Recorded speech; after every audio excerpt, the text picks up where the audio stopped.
안녕하세요. 이곳에 처음 사연을 써보는 평범한 30대 여성입니다. 저는 작은 중소기업에 다니는 직장인이었습니다.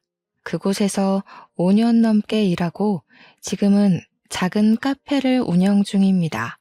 그곳을 왜 그만두게 되었는지, 저와 엄마에게 무슨 일이 있었는지 하소연하려고 이렇게 글을 올리게 되었습니다.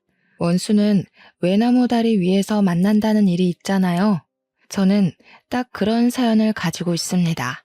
저는 어려서부터 공부를 야무지게 잘했습니다. 어릴 때 아빠가 돌아가셔서 엄마 혼자 저를 기르셔야 했기 때문에 친구들이 다니는 학원, 과외 한번 못 다녀보고 공부를 해야 했습니다. 그래도 기본 머리가 좋아서인지 시험을 보면 잘 보곤 했죠. 대학까지는 장학금도 받고 잘 다녔는데 취업을 하려고 보니 스펙이 좀 딸리더라고요. 친구들은 어학 연수다 뭐다 하면서 다들 스펙을 쌓아가는데 저는 그럴 형편이 안 되었어요. 등록금은 장학금을 받았다고 해도 생활비는 제가 벌어 써야 했기 때문에 어려웠습니다.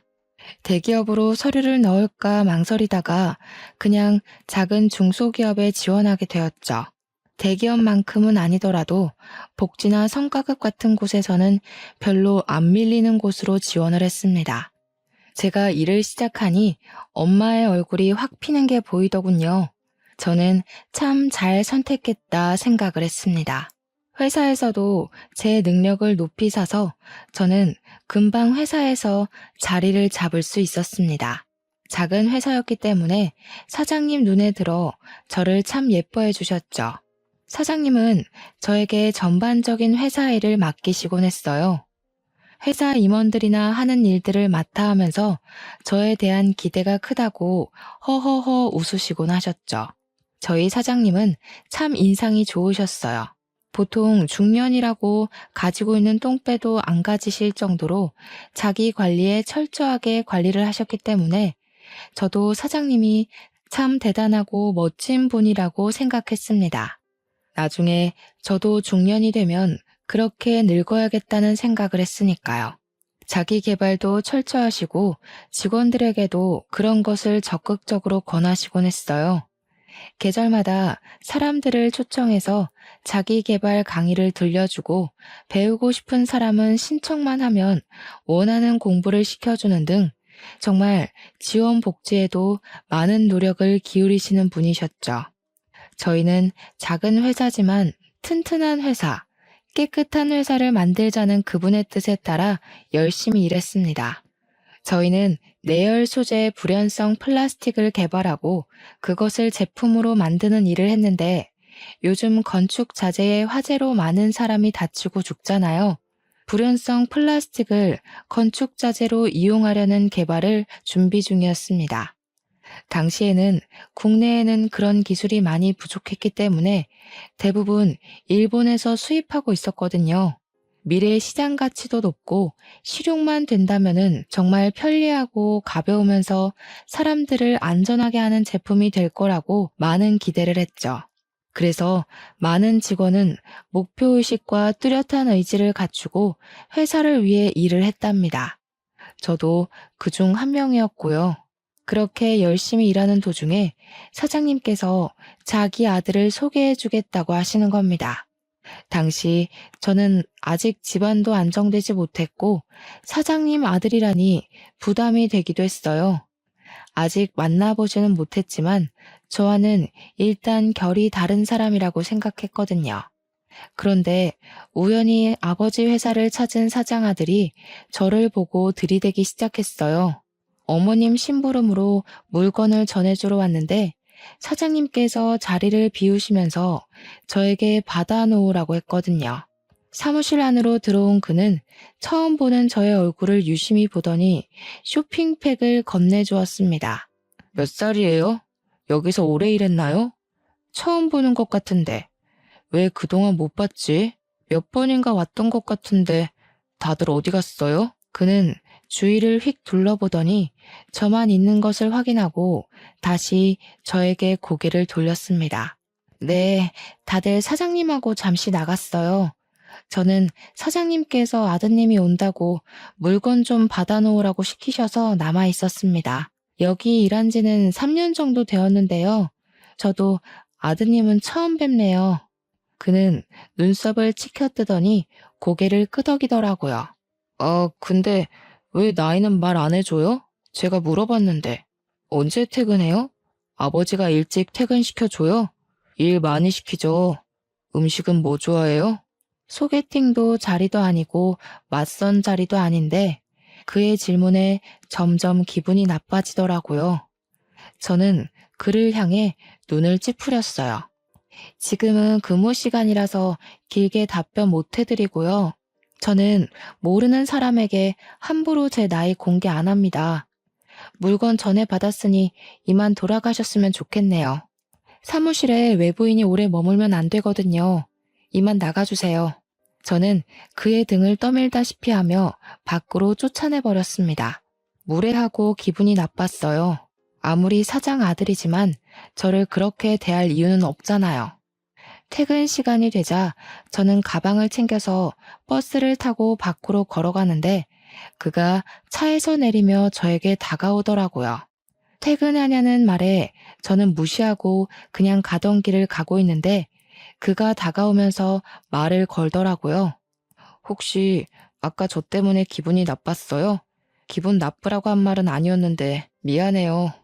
저는 혜원 씨가 너무 마음에 들어서 그랬어요. 제 소개 다시 할게요. 저는 이동원이에요. 저는 제 이름을 알고 있는 그를 향해 고개를 돌렸습니다. 그는 머리를 긁적이면서 저를 쳐다보더라고요. 제 이름 어떻게 알았어요?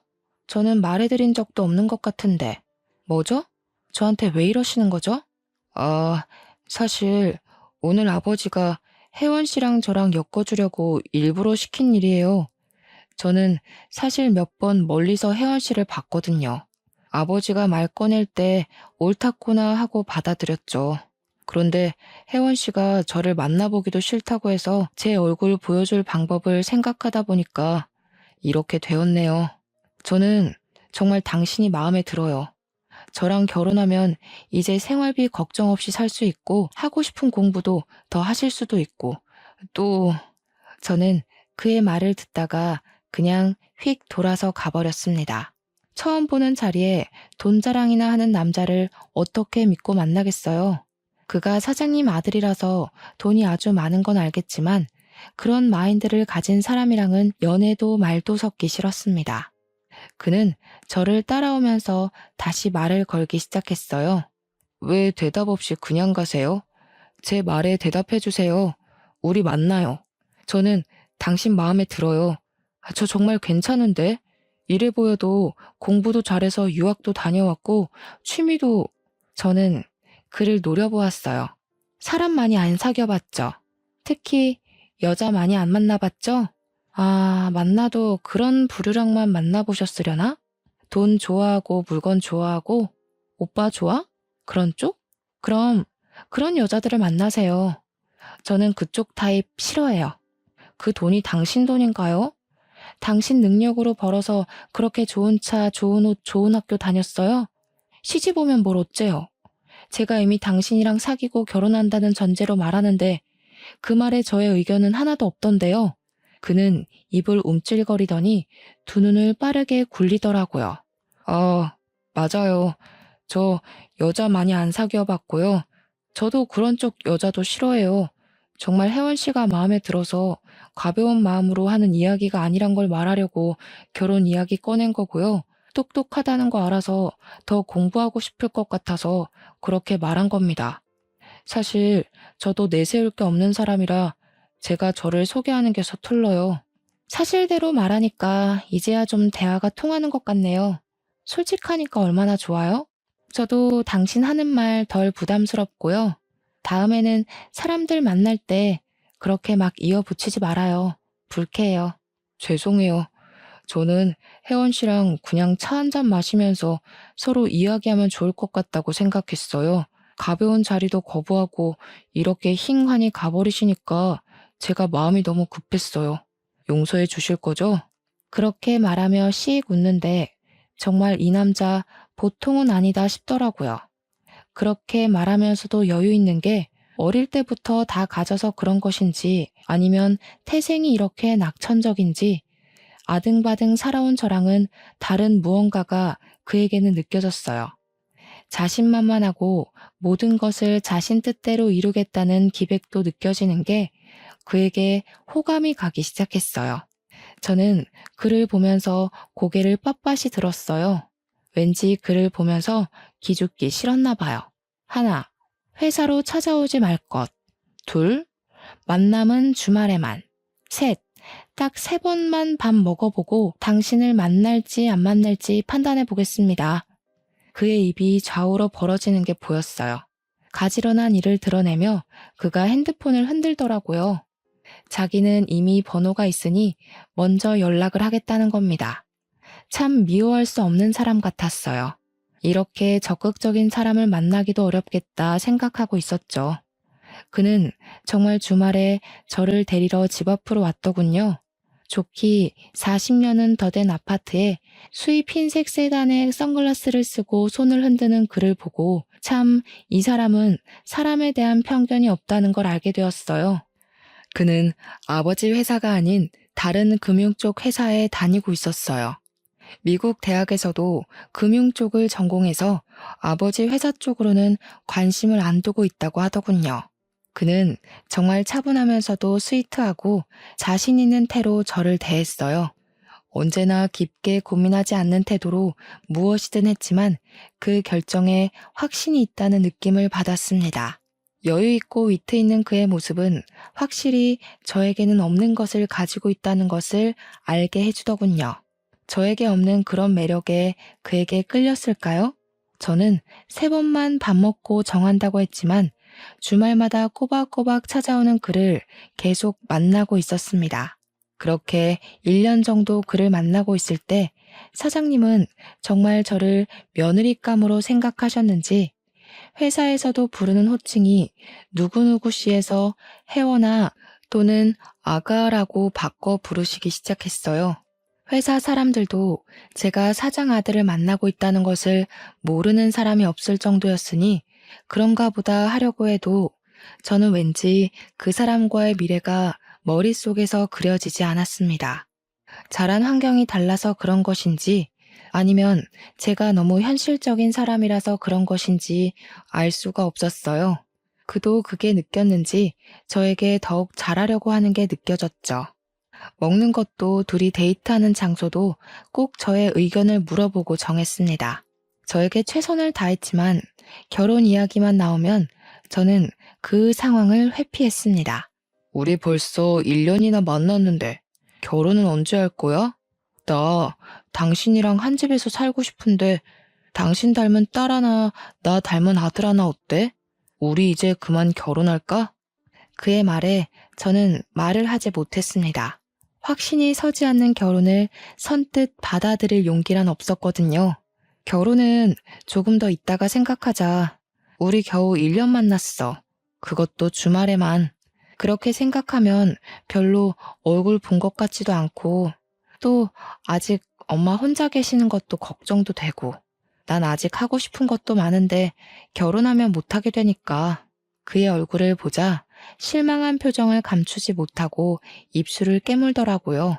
그 순간은 미안했지만 그래도 저는 제 의견을 확실히 표현해야 한다고 생각했어요. 날 사랑하긴 하는 거지? 그냥 심심해서 만난다거나 그러는 건 아니지? 나는 정말 당신에게 진지해. 내 인생을 걸 정도로 당신을 사랑한다고. 결혼은 뭐 더 있다가 해도 되지만 가끔 당신이 나를 사랑하는지는 의심이 들 때도 있어. 우리 정말 사랑하는 거 맞지, 혜원아? 그럼 내가 사랑하지도 않는 사람을 1년씩이나 만나고 있다고 생각하는 거야? 내가 그런 가벼운 사람으로 보여? 단지 아직 결혼에 대해 확신이 안 설 뿐이야. 나에게 조금 더 시간을 줄 수 없을까? 그는 고개를 끄덕였습니다. 사랑한다니 그도 기다릴 수밖에 없었을 겁니다. 그에게는 정말 미안했지만 그렇게 얼렁뚱땅 결혼이라는 중대사를 결정하기는 싫었습니다. 하지만 그보다 저희 엄마가 결혼에 더 성화였습니다. 그의 싹싹하고 예의도 바르고 자신감 넘치는 모습에 엄마는 무척이나 마음에 들어 하셨거든요. 그는 엄마를 잘 챙기면서도 엄마도 그를 아들처럼 여기고 예뻐했습니다. 너 정말 동원이한테 그러면 안 돼. 너한테 얼마나 잘하니? 그런데도 그렇게 애를 태우니? 어디서 그런 남자를 만날 수 있긴 한데. 인물 좋아, 학벌 좋아, 거기도 집도 좋아. 그것만도 감사한데 성격은 얼마나 좋으냐? 요즘 남자애들 수십 트럭을 데려다 놔도 동원이같이 좋은 애는 못 봤다. 그만 애 태우고 결혼해. 결혼이 그렇게 쉬워?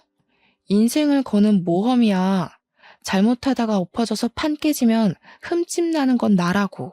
그는 나랑은 환경부터 다른 사람인데 지금이야 나 좋다고 다 맞춰주고 예뻐해주지만 나중에 꿀물 떨어지면 나만 새될 수도 있다고. 너는 무슨 애가 옛날 마인드로 사니? 요즘 이혼이 흠측이나 끼는 줄 아니? 살다가 안 맞으면 이혼도 하는 것도 좋은 선택이라고 생각한다. 계속 안 맞는 거 붙들며 맞춰가면서 사는 것보다야 애간장 덜 녹지. 그리고 살다 보면 다 그놈이 그놈이야. 꿀이야 너만 떨어지냐? 동원이도 떨어지지. 서로 안 좋은 부분을 감싸주는 게 부부라는 거다. 잔말 말고 결혼하죠 갈 때 가. 괜히 폼 잡고 각 잡고 그러고 있는다고 답 안 나온다. 그렇죠. 엄마 말은 언제나 옳았어요.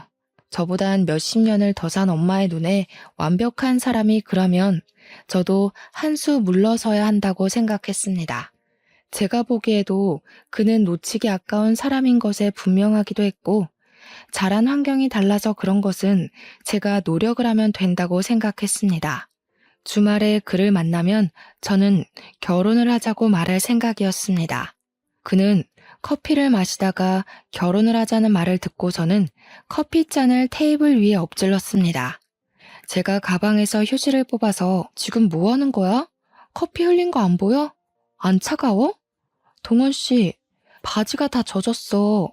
갑자기 그가 저를 끌어안는 겁니다. 우리 정말 결혼하는 거야? 진짜로 결혼하는 거야? 꿈 아니지? 현실이지? 잠시만, 내 핸드폰 어디 있지? 결혼하려면 식장 먼저 잡아야 하나? 아니면 집을 구해야 하나? 아니지. 먼저 키스를 해야 하는 거지? 저는 그를 밀치며 노려보았어요. 저렇게도 좋을까? 평소에는 장난기보단 진중한 사람이 저런 말도 다 하는구나 싶었어요. 그리고 정말 그 많은 사람 앞에서 저에게 입술을 붙였습니다. 사랑한다, 잘해줄게, 온갖 달콤한 말을 꺼내더니 제 손을 잡고 카페를 나오는 겁니다. 당장 부모님께 인사를 하고 결혼을 하자고요. 얼마나 기다렸을까 미안한 마음이 들었습니다. 저는 그를 껴안고 진정시키면서 제대로 날 잡고 부모님끼리 인사도 해야 결혼식 날짜를 잡을 수 있는 거라고 차분하게 설명을 했습니다. 순간 그가 입을 삐죽이며 실망을 하더라고요. 절차가 너무 길다는 겁니다. 그래도 일륜지 대사 쉬운 게 있나요? 안 된다고 딱 잘라 말하고 상견례 자리를 잡아야 한다고 말했습니다. 그날부로 사장님은 정말 저를 며느리로 생각하셨는지 직원들이 퇴근한 빈 사장실에 저를 따로 부르셨습니다. 사장님을 따라갔더니 사장실 벽에 큰 액자를 치우시더라고요. 그 안에는 작은 금고 하나가 들어있었습니다. 그리고 그 금고를 열고 저에게 안에 있는 것들을 보여주셨어요. 안에는 금괴 수십 개와 그리고 서류 뭉치와 장부가 들어있었습니다. 제게 장부를 보여주시더니 앞으로 저에게 관리하라고 하시는 겁니다. 아들은 이 일에 관심도 없고 하기 싫어하니 회사 일도 잘하고 성실한 저를 며느리감으로 삼았다고 말입니다. 회사를 제가 물려받았으면 좋겠다고 하시는 겁니다. 아가, 혜원아, 이제는 이 회사는 네 것이다. 동원이는 이쪽 일은 전혀 할래도 아니고 아마 적성도 안 맞을 거다. 걔 성격에 이런 일을 할 애가 되지를 못해요. 그러니 앞으로 너는 나한테 잘 배워서 이 일을 계속하면 되는 거야. 저는 생각지도 못한 말에 입을 떡하니 벌렸습니다. 장부를 넘겨보니 제가 보던 장부와 조금 차이가 있었습니다. 거래 내역이나 수량 같은 게 달랐습니다. 한마디로 분식회계였습니다. 저는 이것을 보고 두 눈을 크게 뜨자 사장님이 제 손을 살포시 잡는 겁니다. 놀란 거 다 안다. 그래, 놀랐을 것이다. 보던 거랑 조금 다르지? 하지만 이게 현실이다. 사람들은 다 원래 이런 거야. 실제를 부풀리고 없는 것을 만들어내고 다 그렇게 사는 거지. 그러니 죄를 짓는데 생각하지 말고 하면 돼 그럼. 그게 진실이 되는 거란다. 저는 자료를 넘겨보며 입술을 바짝 깨물었습니다. 저희가 만들고 있는 불연성 플라스틱은 가짜였습니다.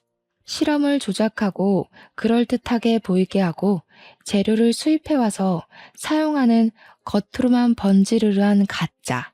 그것을 실험에 통과시키고 이게 유통이 된다면 사람들은 이것을 진짜처럼 사용하게 되는 겁니다.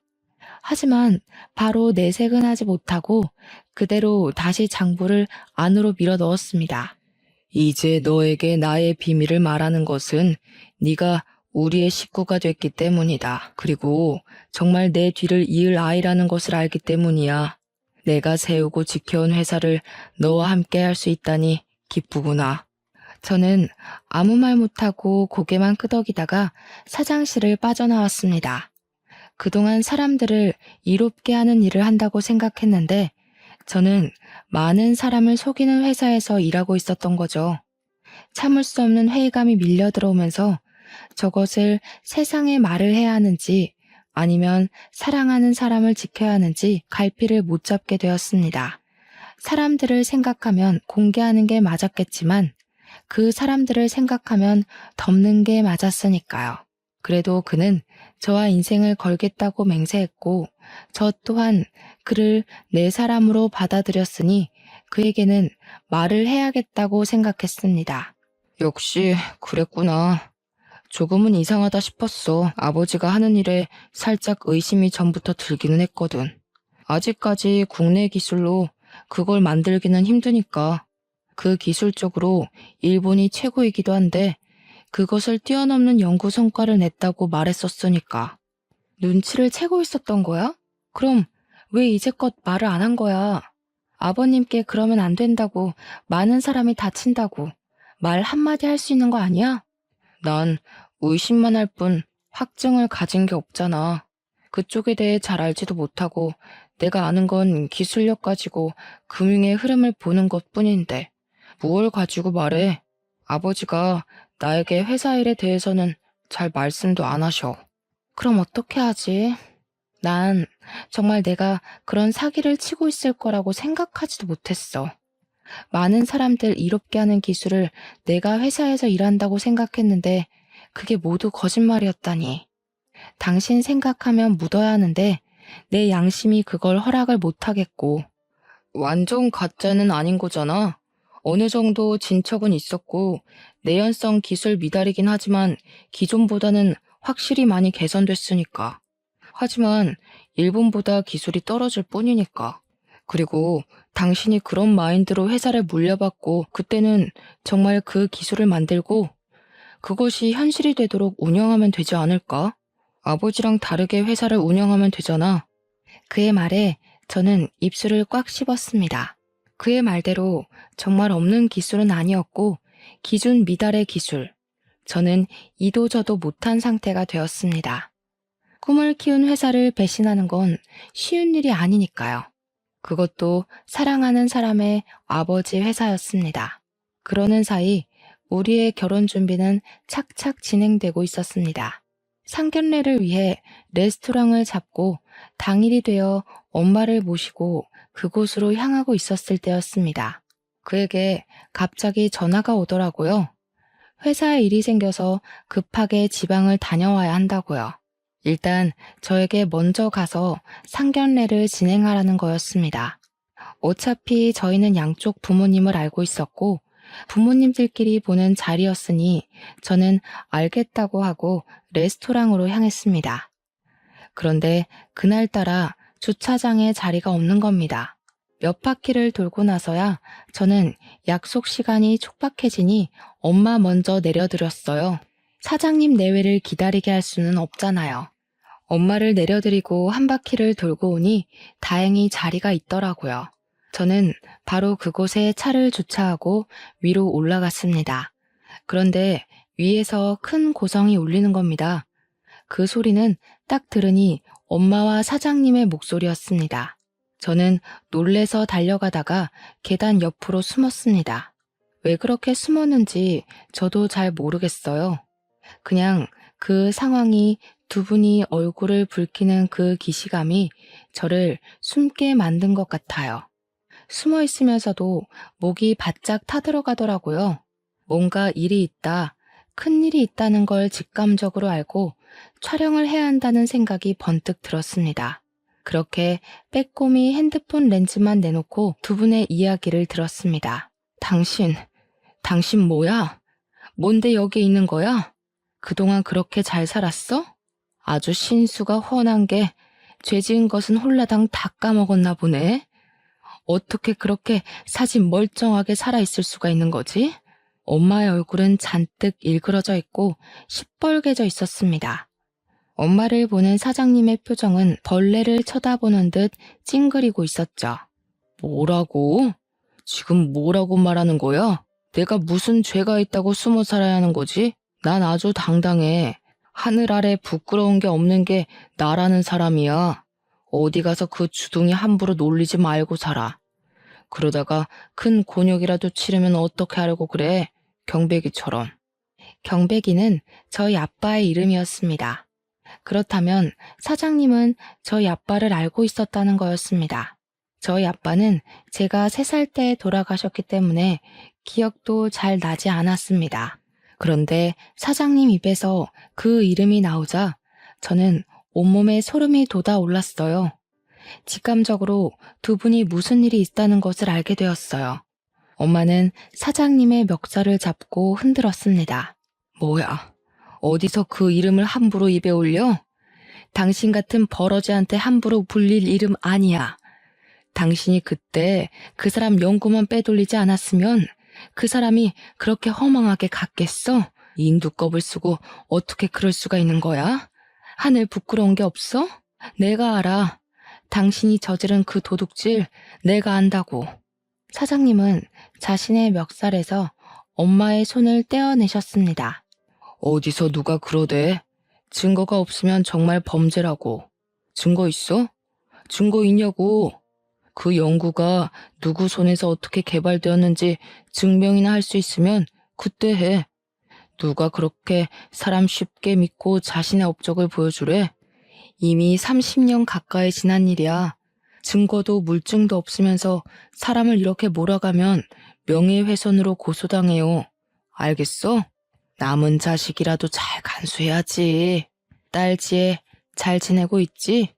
지금쯤 몇 살이려나? 그러자 엄마는 사장님의 뺨을 쳤습니다. 어디서 그의 이름을 입 밖으로 꺼내? 내가 남편 잃고 뱃속에 둘째까지 잃고서 매일같이 빌었어. 당신 죽여달라고. 당신 차지를 비틀어달라고. 하늘도 참 무심하시지. 착한 사람은 걷어가고 이렇게 버러지만도 못한 것은 잘 돌아다니는 게. 아니, 귀신도 더러워서 안 데려간다는 건가? 사장님은 엄마에게 시뻘건 얼굴을 들이미셨어요. 재수씨, 그냥 이대로 살다가 늙어 죽어. 왜 그렇게 전전긍긍하고 살아? 지나간 일 다 잊어버리면 그만이잖아. 왜 그 새끼를 못 잊어서 이렇게 살아? 그 얼굴이었으면 시집을 가도 10번을 더 갔겠구만. 청승 그만 떨고 남은 자식이나 건사 잘하고 살아. 어?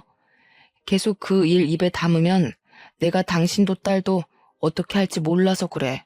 알겠어? 저는 손발이 덜덜 떨려왔습니다. 엄마에게 아빠가 연구원으로 일하시다가 작은 회사를 세웠다고 들었습니다. 미생물을 이용한 당시로서는 혁신적인 비료법을 개발 중이셨다고 합니다. 그 개발은 성공적으로 이루어졌고 거의 완성 단계에 이르렀습니다. 아빠는 사회를 세우면서 친한 친구로 회사를 불러들이셨다고 하네요. 연구원으로 고용을 하신 거죠. 그런데 그 친구가 그 기술을 빼돌려 본인이 완성 후 특허 신청을 내버렸답니다.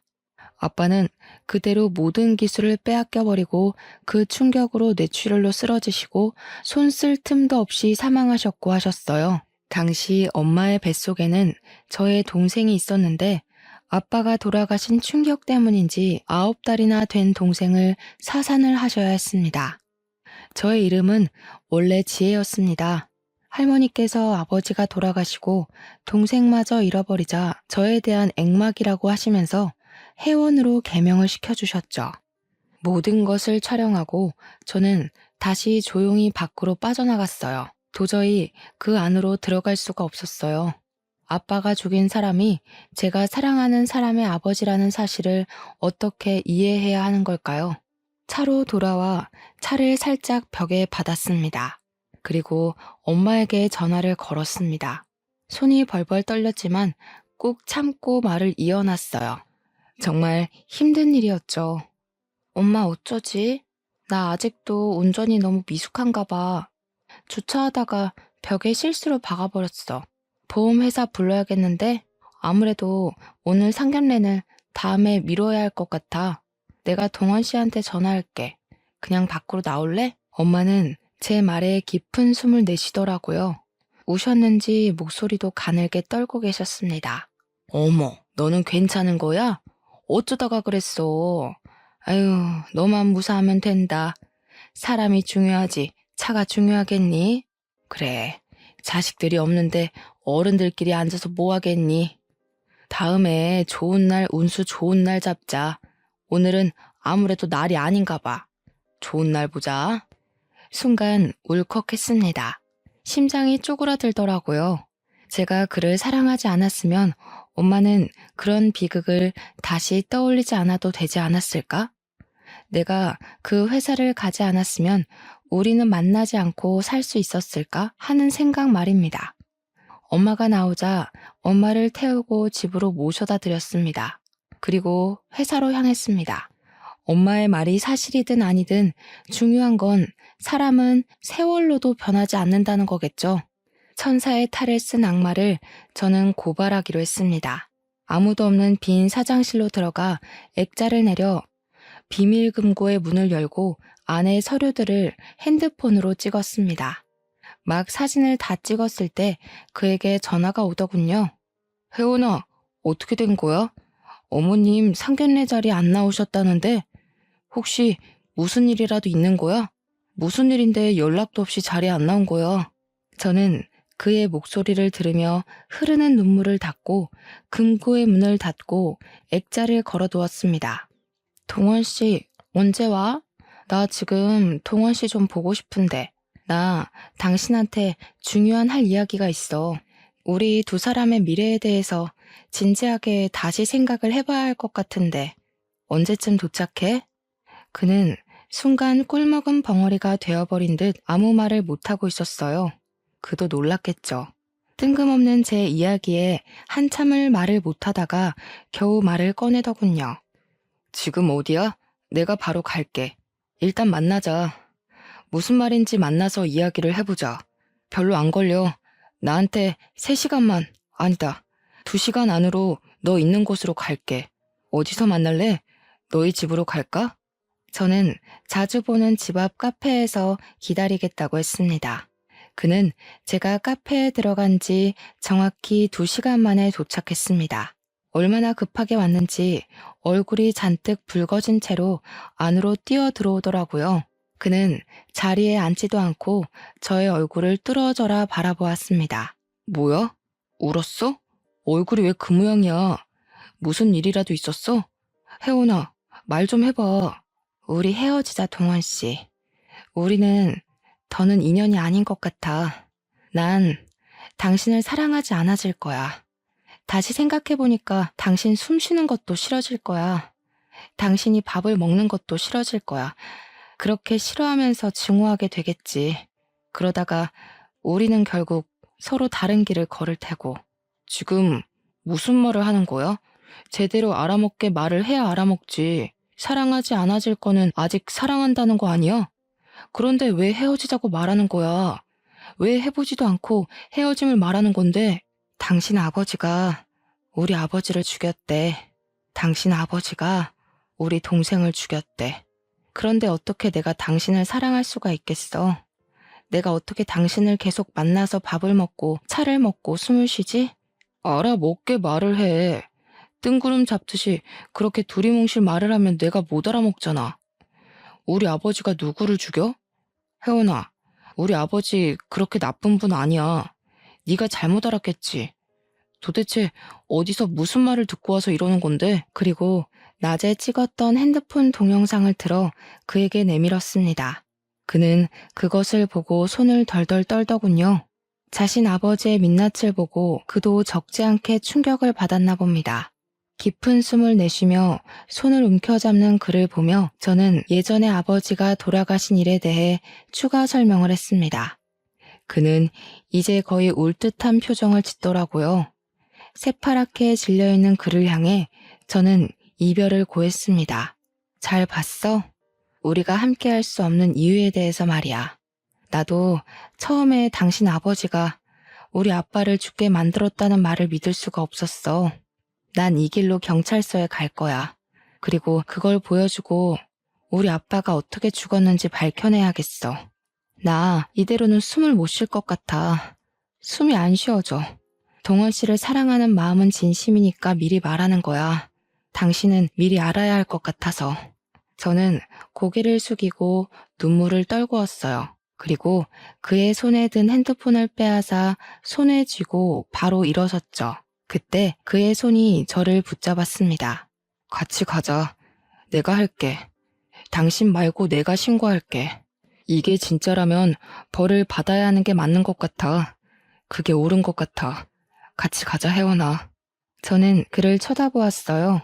흔들림 없는 그의 눈빛이 저를 지그시 쳐다보더군요. 이 사람은 그의 아버지와는 다른 사람이었습니다. 죄를 지어도 숨기지 않고 덮지 않는 정직한 사람. 하지만 어떻게 자신 아버지의 죄를 밝히라고 등을 떠밀 수 있을까요? 천벌을 받고 씹어먹어도 모자랄 사람이지만 그래도 저는 이 사람을 사랑하는 걸요.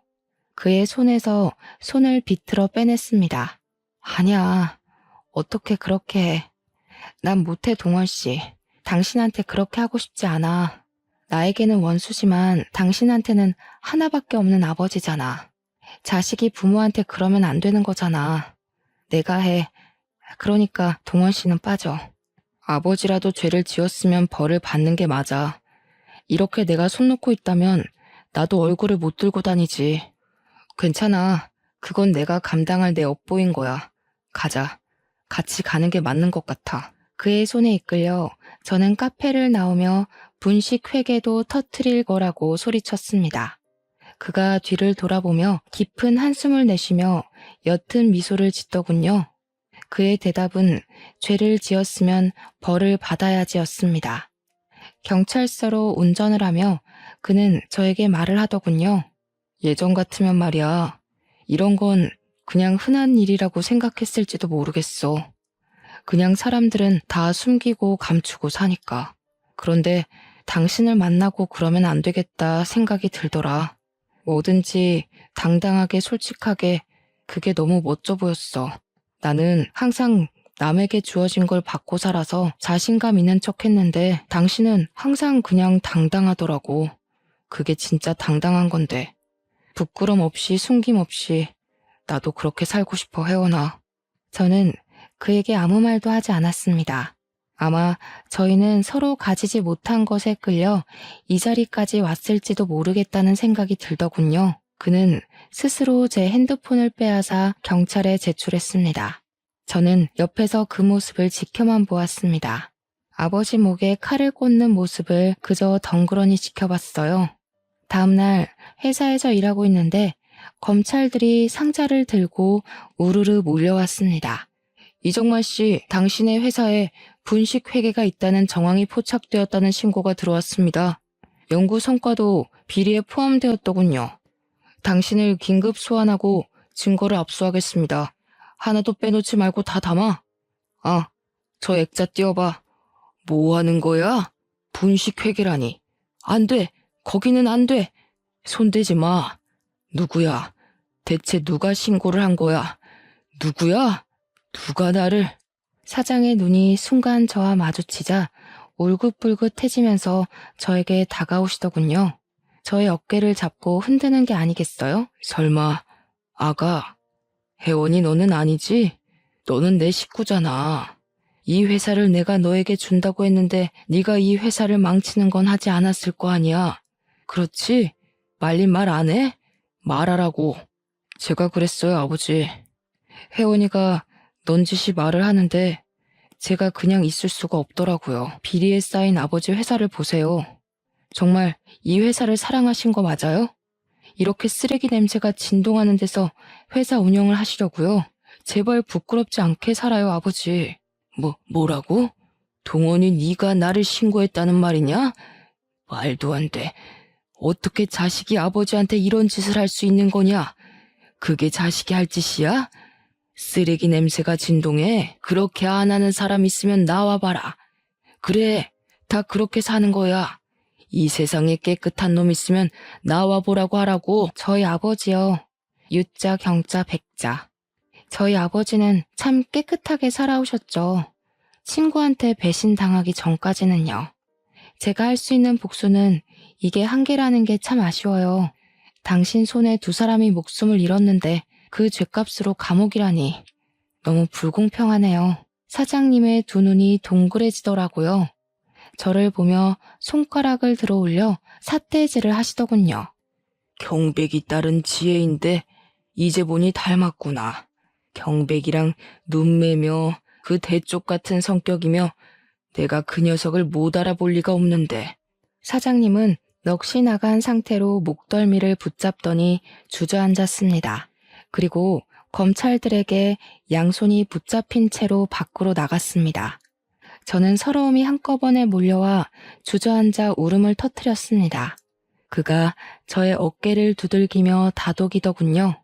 미연, 아버님에게 특허를 돌려드리고 싶었는데 이미 공소시효가 지나버렸대. 그리고 이미 아버지가 팔아버려서 소유권도 되찾지 못했어. 내가 할 수 있는 일은 이거밖에 없어서 미안해. 당신을 붙잡고 싶은데 이렇게 아버지를 버려서라도 당신을 얻고 싶은데 나 참 못났다. 그치? 저는 아무 말 없이 그의 얼굴을 보다가 자리에서 일어났어요. 그때 그의 어머님이 어떻게 아셨는지 헐레벌떡 들어오시더라고요. 대강의 내용을 아들에게 들으시고 저의 손을 꽉 잡으시더군요. 어머 세상에, 네가 경백씨 딸이야? 그랬구나. 난 그동안 저 사람 말에 깜빡 속아 살았구나. 그때 너희 아버지가 갑자기 그렇게 되고 우리도 정신이 없었거든. 남편이 갑자기 돈이 생겨서 사업을 한다고 하지를 않나. 친구가 잘못됐다는데 이상하다 생각은 했지. 그게 그렇게, 아휴, 그 죄를 다 어떻게 갚으려고 그런 짓을 했다니? 동원아, 잘했다. 사람이 죄를 지으면 반드시 돌아오는 법이다. 미안하다, 혜원아. 내가 정말 미안해. 그 말을 듣고 저는 그 사람은 아버지보다 어머니를 닮았다는 사실은 분명하게 알게 되었습니다. 그의 아버지는 검찰 조사를 받다가 저희 아버지와 같은 뇌출혈로 쓰러져서 결국은 중환자실에 입원하는 신세가 되었습니다. 저는 당연히 회사를 그만두고 작은 카페를 차렸습니다. 그는 금융회사를 그만두고 아버지 회사로 들어가 사장이 되었습니다. 저를 찾아와 매일같이 한탄을 늘어놓으며 이건 어떻게 하면 되냐, 저건 어떻게 해야 되냐 물어봅니다. 저희는 어떻게 되었냐고요? 여전히 같아요. 주말마다 만나고 만나서 차도 먹고 밥도 먹고 딱 거기까지 선을 허락했습니다. 그는 언젠가 자신을 용서할 날이 있을 거라고 기대를 하더군요. 그래도 저는 아직도 그와의 미래가 잘 그려지지 않아요. 하지만 그가 그의 아버지의 죄를 짊어지고 저를 향해 용서를 구하며 더욱 정직하고 바르게 살려야 한다는 것을 알고 있기에 그 사람을 밀어내지 않고 지켜보고 있습니다. 제 사연은 여기까지입니다. 이렇게 속을 풀어놓으니 마음속에 쌓인 한이 조금은 풀리는 것 같습니다.